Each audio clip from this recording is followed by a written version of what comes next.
Hello everyone, welcome to our channel. This is Shalini Sharma. आज है मेरे पास class 8 chapter number 8 women caste and reform की समरी। जो 2 या 3 पार्ट में मैंने उसको अच्छे से डिस्क्राइब किया है, पहले वाले वीडियोस में आप देख सकते हो। और ये समरी है। इस समरी में से जो जितने भी क्वेश्चन आंसर्स हैं, जितने भी fill in the blanks, tick marks जितने भी हैं, सब कुछ इसी में ही है। तो जस्ट आपका जैसे आपको लग रहा है परसों ही एग्जाम है, तो आज आप एक बार 2-3 बार इस वाले वीडियो को आप देख लोगे तो ये चैप्टर आपका कंप्लीट हो जाएगा। इसके अलावा कहीं से भी क्वेश्चन नहीं आएंगे। देखो, आज हम पढ़ रहे हैं women caste and reform. Women caste and reform मतलब वुमेन की कंडीशन, हमारा जो कास्ट था, हमारे जो रिफॉर्म्स है, उस टाइम वो कंडीशन कैसे थी। आज के हम तो नहीं जानते, 100 साल पहले, 200 साल पहले हम नहीं थे, तो हम कैसे इन चीज़ों को हम कैसे जान पाएंगे? हम बुक से ही जान पाएंगे ना।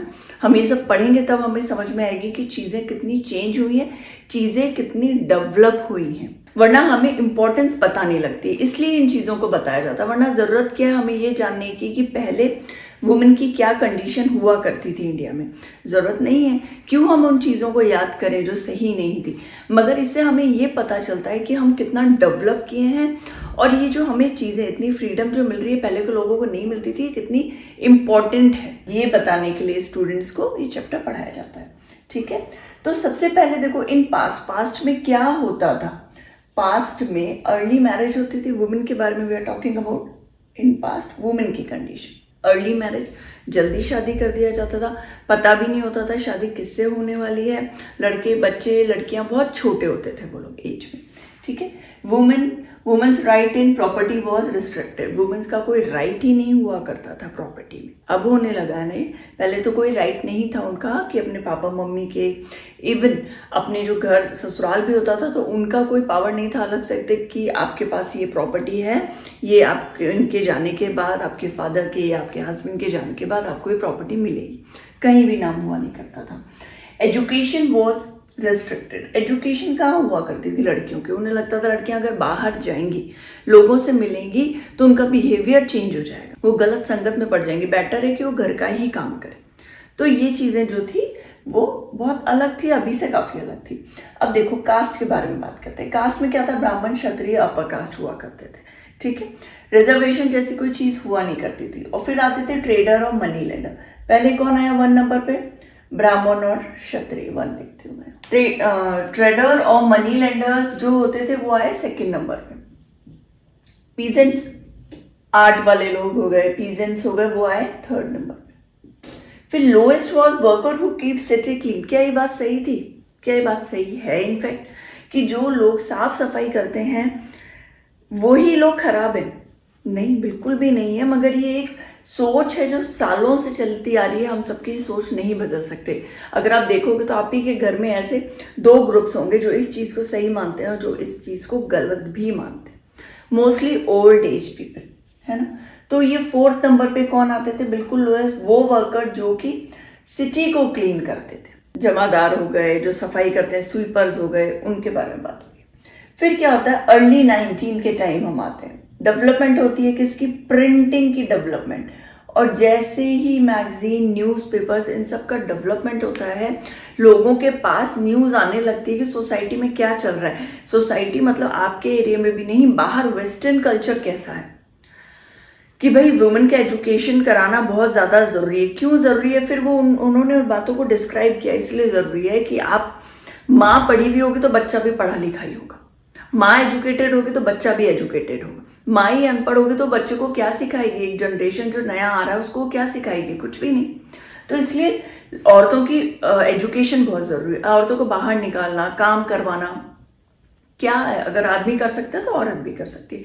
सिर्फ घर का ही काम करना ये नहीं है जरूर कि वो घर का ही करे, बाहर का आदमी ही करे। कई जगह पे तो आप अब देखोगे तो आदमी घर पे रहते हैं और वुमेन काम करती है ना। मूवी थी की और का, रीच आउट टू पब्लिक। ठीक है, जो पब्लिक के रीच में आ गई है प्रिंटिंग। अब इससे क्या हुआ? सोशल चेंज होने लगा, लोगों को नई नई चीजें पता लगने लगी। रिफॉर्मर्स जो एसोसिएशन जो है वो डेवलप होने लगे। लोग एक दूसरे पे अपनी बातें जो है प्रिंटिंग के थ्रू, मैगजीन, न्यूज़पेपर के थ्रू शेयर करने लगे, अपना सोच, अपनी विचार, अच्छे विचार। तो लोगों को चीजें, जैसे एजुकेशन होता है ना, बुक से हम एजुकेट करते हैं, वैसे न्यूज़पेपर के थ्रू एजुकेट कर रहे थे। उन्हीं दिनों राजा राम मोहन रॉय जी आए। कब का टाइम है? 72 और 83, 1833, ठीक है। ये जो है ना, इस चैप्टर में राजा राम मोहन रॉय वाला सती बैन किसने किया, ये आपको याद रखना है। राजा राम मोहन रॉय सती बैन, राजा राम मोहन रॉय सती बैन, याद रखना इस चीज को। क्यों? क्योंकि ईश्वरचंद विद्यासागर, और कहीं भी टिक द करेक्ट आंसर आएगा ना, who has ban Sati, which reformer, तो दोनों का नाम जरूर आएगा, राजा राम मोहन रॉय और ईश्वरचंद विद्यासागर। वहीं कंफ्यूज हो जाओगे आप। राजा राम मोहन रॉय, ऐसे सोचना 3 लोग हैं, राजा अलग, राम अलग, मोहन, इवन रॉय भी सोच लो, 4 लोग हैं। 4 लोगों ने मिलके सती को बैन किया, ठीक है। ऐसे करके कुछ ट्रिक बना लो जो आपको जो भी समझ में आता है। तो इन्होंने क्या किया, ब्रह्म समाज, ब्रह्म सभा, बहुत फेमस, कैलकाटा से आए थे ये लोग, और वहां पे क्या, राजा राम मोहन रॉय और इनके जो पूरा ग्रुप था, ये लोग आए थे कैलकाटा से, उन्होंने सती को बैन किया था। उससे पहले क्या हुआ, स्प्रेड किया नॉलेज ऑफ वेस्टर्न एजुकेशन और western equality of women. Women की इक्वलिटी बहुत इंपॉर्टेंस रखती है वेस्टर्न कल्चर में। उन्होंने उस चीज को बढ़ावा दिया। Wrote about women status to all, सबको समझाया वुमेन का भी स्टेटस क्या और क्या होना चाहिए। इससे क्या होता है, औरतें वो वैसे ही डेवलप हो रही है, फिर वो उसने अपनी बेटी को भी वैसे ही डेवलप किया, बेटी ने बेटी को डेवलप किया। नई सोच आई कहाँ, किसी ने नहीं बताया उन्हें कि उनके साथ गलत हो रहा है। अब ये रिफॉर्मर्स आ रहे हैं, उनको बता रहे हैं, तब वो लोग पढ़ने लगती हैं, नाइट में पढ़ती हैं, कैंडल लाइट में पढ़ती हैं।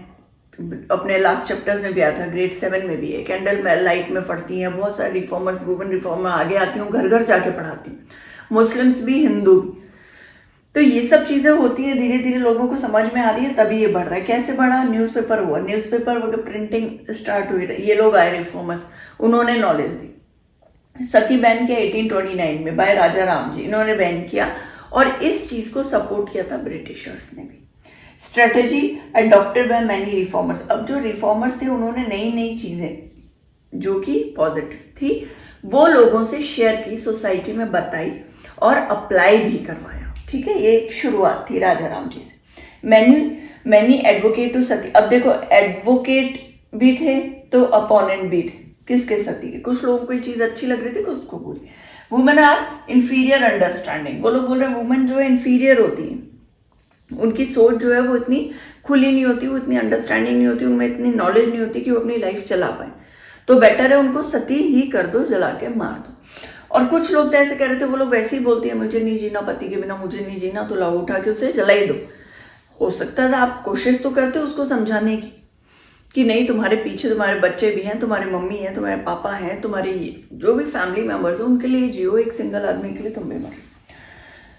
और कुछ लोग थे जो बोल रहे थे बिल्कुल अनफेयर है, सती नहीं होना चाहिए, उनको बजाय कि ऐसा करने की उन्हें एजुकेशन दो। अब देखो ईश्वरचंद विद्यासागर जी ने क्या किया था, विडो रीमैरिज, इसको बढ़ावा दिया कि विडो हो गई है, मतलब सती बना रहे हो, चलो सती के बाद फिर वो विडो रह जाती है, पढ़ने नहीं देते, घर से बाहर नहीं देते, बाल काट देते हैं, व्हाइट साड़ी पहना देते हैं। ऐसा नहीं करो। 1856 में लॉ पास भी हो गया, विडो रीमैरिज स्टार्ट हो गई 1856 में। 1829 में सती जब बननी बंद हुई, होना बंद हुआ, तभी तो विडो रीमैरिज होगा, तभी तो विडो बचेंगी। इसके बाद हुआ था 29 में, किन्होंने किया, राजा राम जी ने सती बैन कराया, फिर विद्यासागर जी ने 1856 में विडो रीमैरिज शुरू कराया। स्वामी दयानंद एंड मद्रास प्रेसिडेंट जो थे, ये वीरेशलिंगम है ना, पटुलू, इन्होंने क्या किया था, पंटुलू, इन्होंने सपोर्ट किया था इस चीज को, स्वामी दयानंद जी ने, और मद्रास प्रेसिडेंसी के थे वीरेशलिंगम। फिर क्या हुआ, गर्ल्स बिगिन स्कूल। अभी ये सब जब होने लगा तो गर्ल्स जो है उन्होंने शुरू किया स्कूल जाना, टीचिंग एट होम, घर में पढ़ाने आने लगे। जैसे मैंने बताया ना, ग्रेड 7 में हमने पढ़ा, मुस्लिम, हिंदू, जो एजुकेटेड वुमेन थी घर घर जाके पढ़ाती थी, ठीक है। रिफॉर्मर्स सेटअप स्कूल्स बनाए उन्होंने, जैसे विद्यासागर कैलकाटा में, आर्य समाज पंजाब में, ज्योतिराव फूले महाराष्ट्र में। फिल इन द ब्लैंक्स में ये क्वेश्चन आता है, tick the correct answer. Vidyasagar कहाँ है, कैलकाटा, पंजाब, महाराष्ट्र, याद रखना, विद्यासागर कैलकाटा, आर्य समाज पंजाब, ज्योतिराव फूले महाराष्ट्र, ठीक। स्क्रीनशॉट ले लो। मुझे नहीं लगता इसके अलावा कहीं से भी कोई क्वेश्चन आने वाला है इस चैप्टर में, तो प्लीज़ 2-3 बार इसको देख लीजिएगा, आपका चैप्टर कंप्लीट हो जाएगा। Thank you so much.